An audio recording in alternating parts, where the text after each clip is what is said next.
Good evening प्यारे बच्चों। आज हम आपको कक्षा 10 रसायन विज्ञान का महत्वपूर्ण टॉपिक ब्लीचिंग पाउडर या विरंजक चूर्ण किसे कहते हैं हम बताएंगे आपको। तो ब्लीचिंग पाउडर से भी क्वेश्चन कर सकता है और नहीं तो ब्लीचिंग पाउडर को हम विरंजक चूर्ण भी कहते हैं कि या तो ब्लीचिंग पाउडर कहे और नहीं तो विरंजक चूर्ण भी क्या कह सकता है, वो क्वेश्चन पूछ सकता है। तो CaOCl2 जो होता है वो ब्लीचिंग पाउडर का क्या होता है, फार्मूला होता है। तो उसको जरूरी नहीं है कि ब्लीचिंग पाउडर पूछेगा, हो सकता है विरंजक चूर्ण भी कह दे। और आपके बोर्ड पेपर के लिए महत्वपूर्ण टॉपिक ये है ब्लीचिंग पाउडर का निर्माण कैसे करेंगे। तो हमने कहा जब शुष्क बुझे हुए चूने पर क्लोरीन गैस प्रवाहित करते हैं तो हमको ब्लीचिंग पाउडर प्राप्त होता है। क्या कह रहा है, जब शुष्क बुझे हुए चूने पर क्लोरीन गैस प्रवाहित करते हैं, यानी शुष्क बुझे हुए चूने का फार्मूला क्या होता है, CaOH का होल ट्वाइस होता है, यानी कैल्शियम हाइड्रोक्साइड होता है। इसको बुझा हुआ चूना भी कहते हैं। जब इस पर क्लोरीन गैस की क्या करते हैं, क्रिया करते हैं तो कैल्शियम ऑक्सीक्लोराइड यानी ब्लीचिंग पाउडर प्राप्त होता है, यानी इसको हम विरंजक चूर्ण भी कहते हैं। और इधर क्या प्राप्त होता है, जल प्राप्त होता है। इसको कैल्शियम ऑक्सीक्लोराइड और कैल्शियम हाइपोक्लोराइड भी कहते हैं। तो उम्मीद है प्यारे बच्चों ये समझ में आ रहा होगा। और हम बार बार आपको कहना चाह रहे हैं कि जरूरी नहीं है कि ब्लीचिंग पाउडर कहे, यह विरंजक चूर्ण भी कह सकता है। और ज्यादातर यही क्वेश्चन पूछता है कि विरंजक चूर्ण से आप क्या समझते हैं, उसके निर्माण और अन्य विधियों को क्या कीजिए बताइए। इस प्रकार आप कह दीजिएगा कि जब शुष्क बुझे हुए चूने पर जब क्लोरीन गैस प्रवाहित करते हैं तो हमको ब्लीचिंग पाउडर या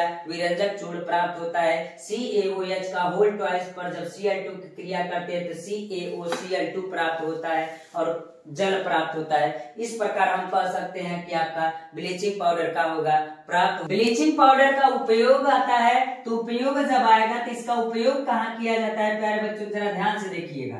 करें जल में उपस्थित जीवाणुओं को नष्ट करने में। अगर कोई जल है उसमें जीवाणु यानी हानियां है तो उसको नष्ट करने में, उन जीवाणुओं को नष्ट करने में ब्लीचिंग पाउडर का प्रयोग हम करते हैं। और आज भी बहुत लोग देखते होंगे कि कम से कम 6 महीने पर या 1 साल के अंत में सरकारी नल या प्राइवेट जो भी नल होता है उसमें ब्लीचिंग पाउडर डाल देते हैं, जिसमें जीवाणु क्या हो जाते हैं, नष्ट हो जाते हैं और जल शुद्ध हो जाता है। यानी हम लोग जल शुद्ध करने के लिए और जीवाणुओं को नष्ट करने के लिए ब्लीचिंग पाउडर का यानी विरंजक चूर्ण का प्रयोग करते हैं।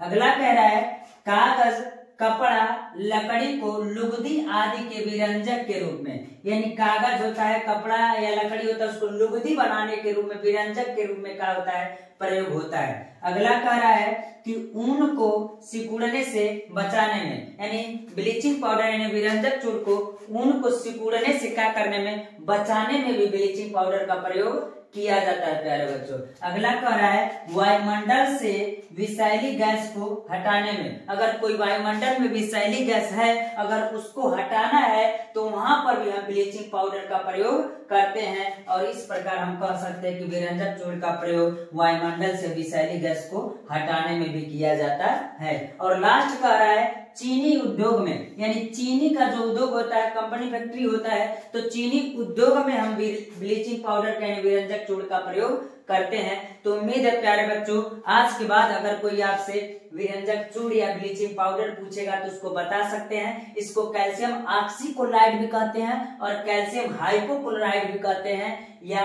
ब्लीचिंग पाउडर कह सकता है या विरंजक चूर्ण कह सकता है। क्या होता है फार्मूला भी हमने लिख दिया है और बनाने का नियम भी लिख दिया है और आपको हमने उपयोग भी लिख दिया है। इस प्रकार प्यारे बच्चों इसको पढ़ करके आप बोर्ड पेपर की अच्छे से तैयारी कर सकते हैं। और भी कुछ टॉपिक है जल्दी ही हम आपको दे देंगे, इसको इतना तैयार कीजिए। आज के लिए इतना रहने देते हैं। धन्यवाद प्यारे बच्चों।